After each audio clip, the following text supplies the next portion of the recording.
Junie B. Jones, and a little monkey business. Chapter 7. Some School Words. I wore my brand new things back to room 9. They looked very beautiful on me, except my new pink high tops were too big, and my feet were very sliding around in there. Before I sat down, I looked at Lucille's red chair. Then I tapped on her. "I'm sorry, Lucille," I said, "but red is my favorite color, and so I would like that chair of yours, I think." Lucille looked very upset at me. "But red is my favorite color too, Junie B." I patted her. "I know, Lucille," I said nicely, "but you still must give it to me. It's the rules." And so she did. "Now I'm the winner for sure, aren't I?" she asked. I made my shoulders go up and down. "I don't know, Lucille," I said. "That Grace said she might have some cash in her purse." After that, Mrs. passed out construction paper, and we cut out autumn leaves for our bulletin board. Autumn is the school word for fall. We sprinkled our leaves with shiny glitter. Also, I sprinkled glitter in my hair, and I pasted some to my eyebrows. Then Mrs. confiscated my shiny glitter jar. Confiscate is the school word for yanked it right out of my hand. Just then, Mrs. Getzman knocked on our door, and she came into the room with our milk and cookies. "Hooray! Hooray for Mrs. Getzman!" I shouted at her. "Guess what, Mrs. Getzman? I got 3 snack tickets today. See? I have 3 snack tickets." Mrs. walked over to my chair. She stared down at me. "How did you get 2 extra tickets, Junie B?" she asked. "Did you find them on the playground?" Then she took my 2 extra tickets away, and she held them way high in the air. "Did anyone lose their snack tickets today?" she said to the class. "No!" I hollered. "Those are my tickets. Lucille and Grace gave them to me." Mrs. raised her eyebrows. "Lucille, did you give Junie B your snack ticket today?" she asked. "Yes," said Lucille. "That's because she made me." "No, I did not, you dumb Lucille," I said. "I did not make you." Mrs. said, "Be quiet." "To me." She folded her arms. "Grace, did you give your snack ticket to Junie B too?" That's when Grace started to cry, because she thought she was in trouble. Mrs. tapped her foot. "Please come get your snack ticket, Grace," she said. And so then that Grace walked to my table in just her socks. And Mrs. made squinty eyes at her feet. "Where are your shoes, Grace?" she asked.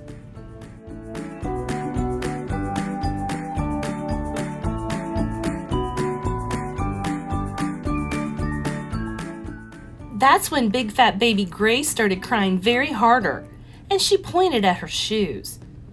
Mrs. peeped under my table. "Junie B. Jones," she hollered, "why are you wearing Grace's shoes?" Mrs. sounded dangerous. "Because," I said, kind of scared. "Because why?" said Mrs. "Because it's the rules," I explained. Then Mrs. bended down very close to my ear. "What rules?" "The rules for who gets to be the first one to see my monkey brother," I said. Mrs. rolled her eyes way back in her head. "Put your own shoes back on and come with me, young lady," she said. Then me and her walked into the hall together, and she made me tell her what happened on the playground. After that, I had to give Lucille back the locket and the sweater with the Scotty dog on it, and I had to give Grace back the real, genuine, fake ring from cereal. Then Mrs. wrote a note, and she said for me to take it to the office. The office is where the boss of the school lives. His name is Principal. "Yes, but I don't think I would like to go down there today," I said, "or else my mother might get mad at me." Mrs. tapped her foot. Then she took hold of my hand. "Let's go, young lady. March," she said.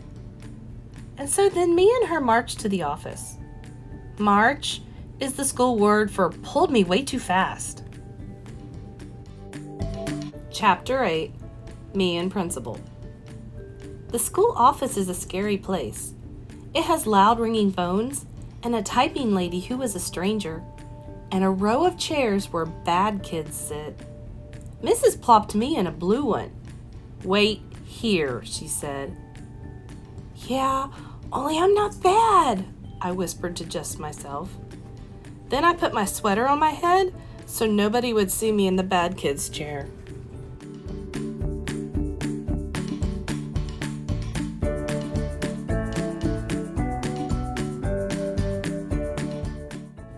After that, I peeked down my long sweater sleeve, and I saw Mrs. out of my handhole. She was knocking on Principal's door. Then she went in there, and my heart felt very pumpy, because she was tattletaling on me, I think. After a while, she came out again. Principal came with her. Principal has a baldy head, which looks like rubber. Also, he has big hands, and heavy shoes, and a suit made out of black. "Could I see you in my office for a minute, Junie B?" he said. And so then I had to go in there all by myself, and I sat in a big wood chair, and Principal made me take the sweater off my head. "So, what's this all about?" he said. "Why do you think your teacher brought you down here today?" "Because," I said very quiet. "Because why?" said Principal. "Because that Grace shot off her big fat mouth," I explained. Then Principal folded his arms, and he said for me to start at the beginning. And so I did. First, I told him about how I spent the night at my grandpa's house. "We had delicious waffles for breakfast," I said, "and I had 5 of them, only my grandpa didn't know where I put them all, except I put them way in here." Then I opened my mouth and showed Principal where my waffles went.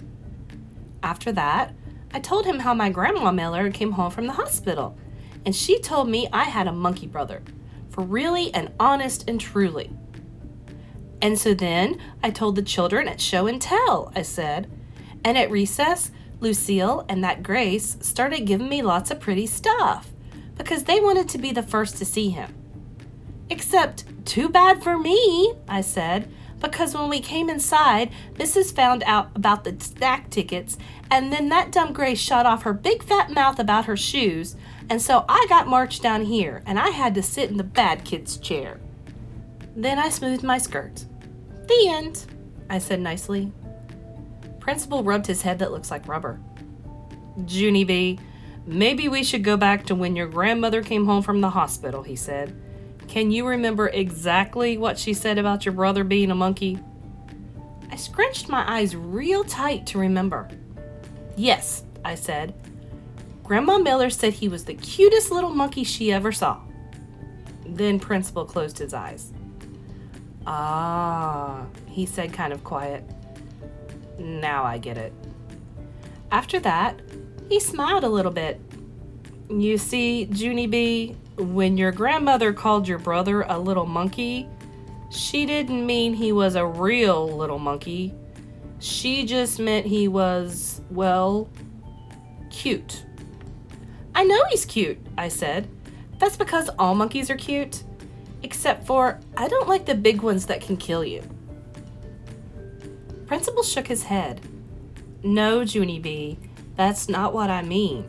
I mean your brother isn't really a monkey at all. He's just a little baby boy." I made a frowny face. "No, he is not a little baby boy," I told him. "He's a real, alive baby monkey with black hairy fur and long fingers and toes. You can ask my grandma Miller if you don't believe me." And so guess what Principal did then? He called her, that's what. He called Grandma Miller right up on the phone. And then he talked to her. And then I talked to her too. "Hey, Grandma," I said very shouty. "Guess what just happened down here? Principal said that my baby brother isn't a real alive monkey. Only he is. 'Cause you told me that, remember? You said he was a monkey. For really and honest and truly." Then Grandma Miller said she was very sorry. But she didn't mean he was a real monkey. She just meant he was cute. Just like Principal explained to me.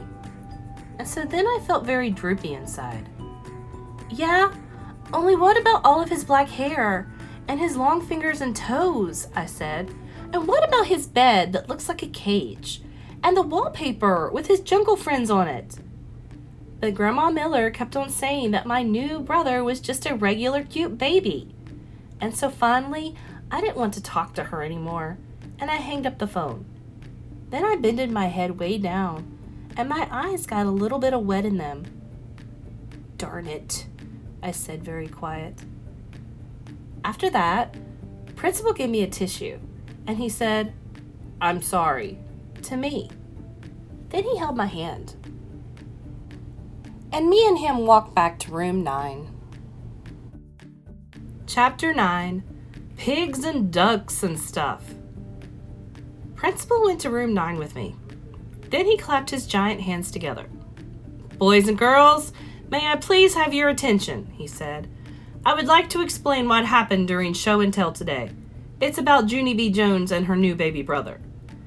Just then, that Jim I hate jumped right up out of his chair. "He's not a monkey, is he?" he shouted very loud. "I knew it! I knew he wasn't a monkey!" I made a big fist at him. "How would you like this up your nose, you big dumb Jim?" I hollered.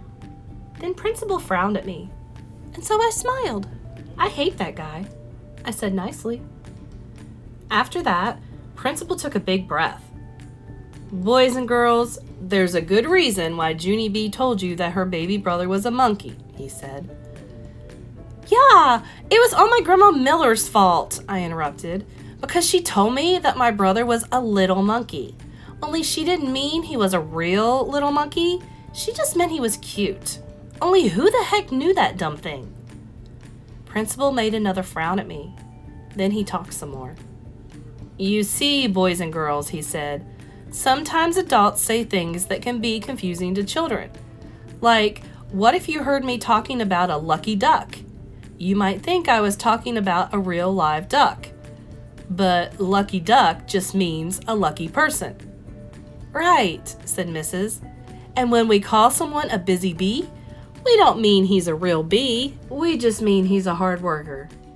"Hey, I just thought of another one," I said very excited. "A dumb bunny isn't a real live bunny either. It's just a plain old dumb guy." Then my friend Lucille raised her hand. "I've got one too," she said. "Sometimes my Nana calls my daddy a couch potato.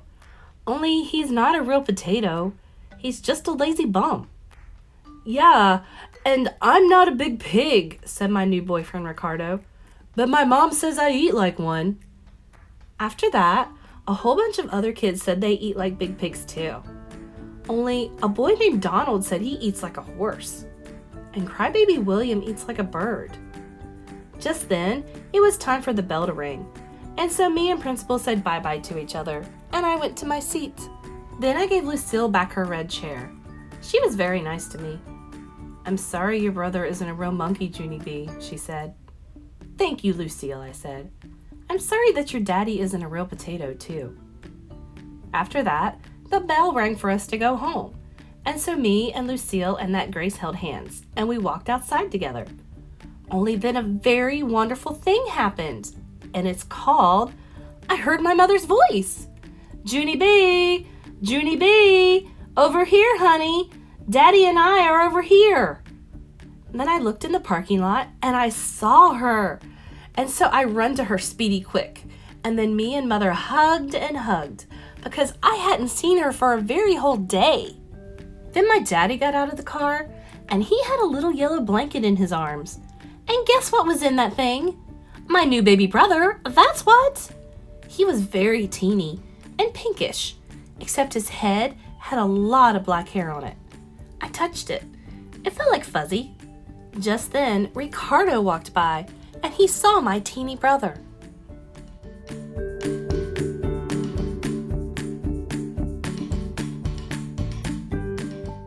"Cool hair," he said.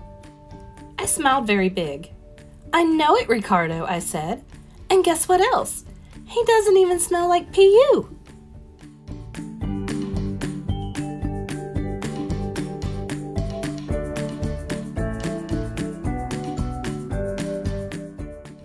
After that, I got in the car and I told Mother about Lucille's locket. And she said maybe I could get a locket too, and I could put my brother's teeny head in there. Yes, and I would also like some pink high tops, please, I said, very polite. Maybe, said Mother.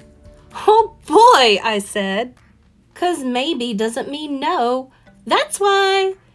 And so then I lifted up the blanket and I peeped at my baby brother one more time. So what do you think of him, Junie B? Said Mother. I smiled very big. I think he's the cutest little monkey I ever saw, I said. Then Mother laughed, and I laughed too.